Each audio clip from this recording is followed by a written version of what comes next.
Hey guys, so today I want to take a look at iOS 7 on the iPhone 4 because people have been wondering a little bit how does it perform and stuff.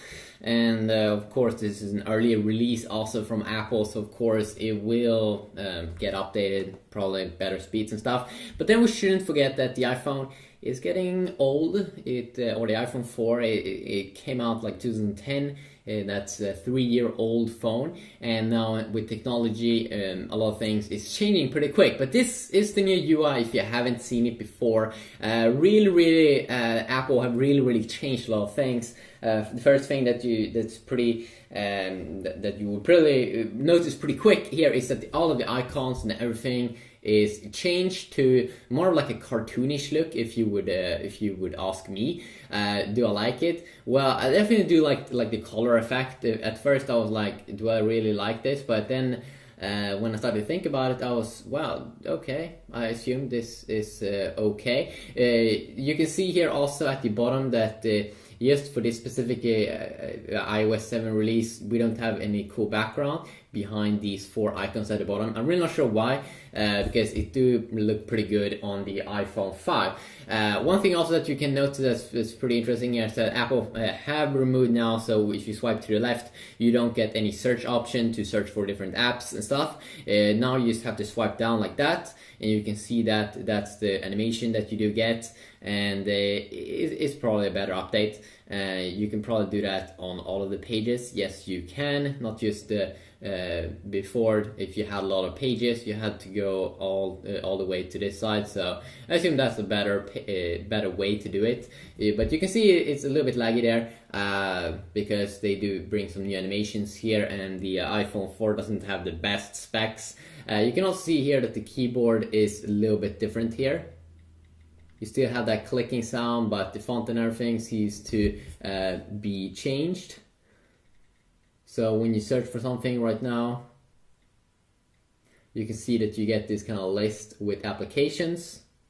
Still don't have any widget options here. Of course, you don't have any widgets that you can have on this page. It's still the same. Also, what we can check out here is that the lock screen, as I showed you in the beginning, you can see the clock. You have a quick access to the camera. And all of the apps also the default apps seems to have been updated. So you can see here that this, let's see, oops.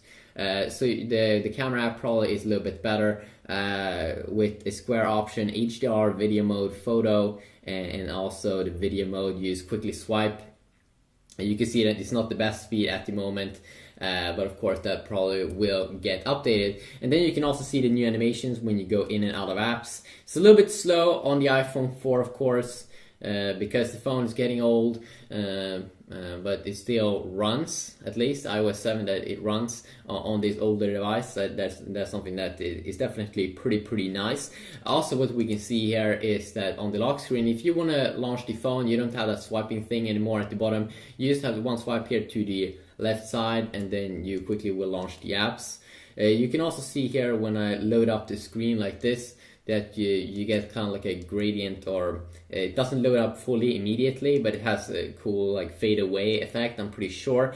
And then of course also we do have finding some toggles here inside on the lock screen, toggles for the quickly enable and disable stuff like Wi-Fi, airplane mode, Bluetooth, sleep mode, kind of screen rotation mode, and then also a brightness slider here, which is pretty nice. If you play music with Spotify or the default music app, then of course you'll be able to here change the sound volume, and then also play and pause, change to the next track. You also have some quick access here to some things at the bottom, like a flashlight, a compass, actually, the calculator, and the camera. So a quick little cool thing over there. Finally, some quick toggles.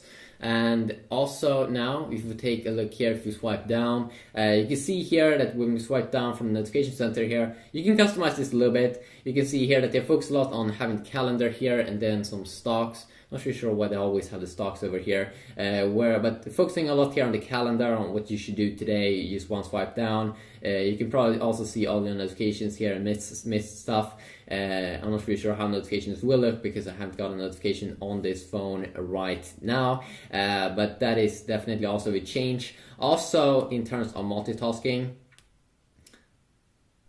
let's see here. If we open up some stuff.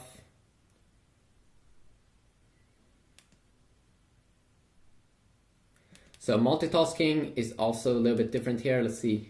There we go. So this is how the multitasking area now looks like. Instead of being at the bottom with these small icons, this is how the multitasking area looks like. So at the left page here, if you go far to the left, you will find all of your apps that you can quickly jump back to. But then they made it a little bit different here. Is that we can see all of our opened apps here, and if we want to close an app, we can quickly use a swipe up to remove it. And I assume that's a better update than the earlier little thing that they did have going on there. So that's definitely something that I do enjoy.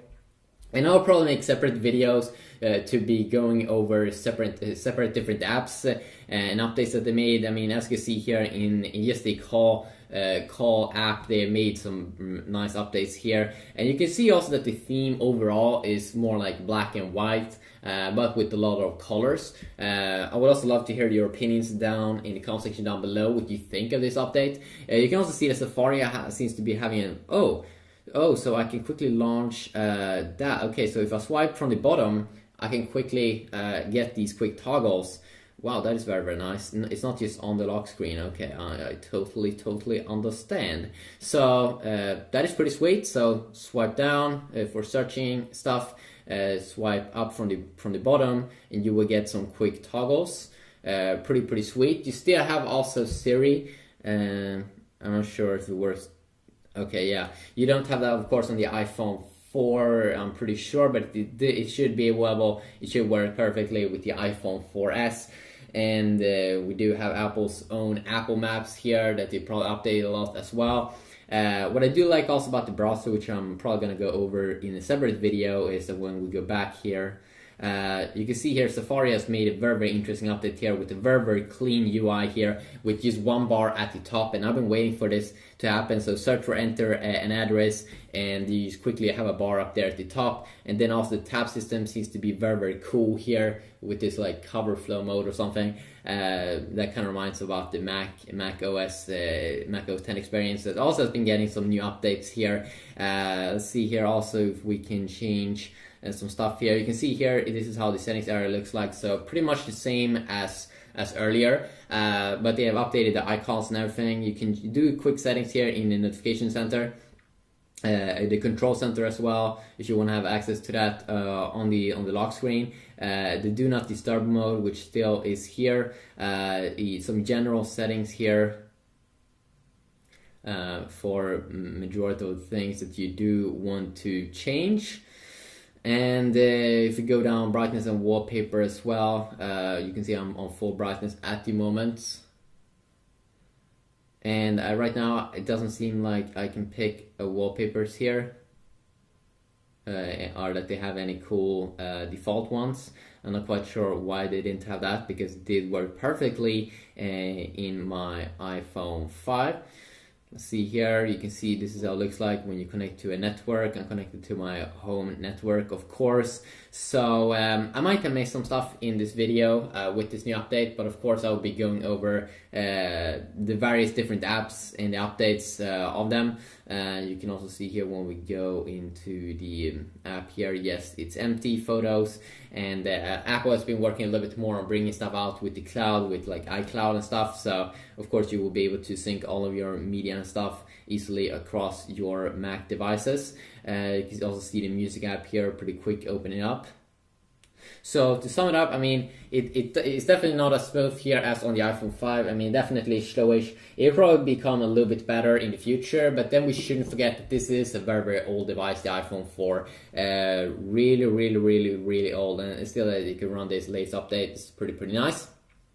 But yeah, quickly look here. Let's see also what happens when we hold in the power button. Okay, so this is the new UI here, which looks pretty cool. Or I'm not really sure. Yeah, maybe slightly power off or console. So what do you think about this update? Do you think it's an amazing update? Do you want to update? It's probably gonna come out here in the upcoming months, and we'll be. I've been waiting for Apple to do something interesting with the with iOS, and finally they're doing something. And I think it definitely is a step forward that they're trying to do something new. I've been pretty bored with iOS, but now I think it looks a little bit cool again because they're doing some updates and they're showing that they still want to be in the top smartphones at the moment with the most cool operating system as well. So yeah, quick look here. Hopefully you did enjoy this video, and hopefully until next time, have a great day. If you did enjoy this video, if you want to see anything specific, please let me know about that, and hopefully I can make a video about it. Peace.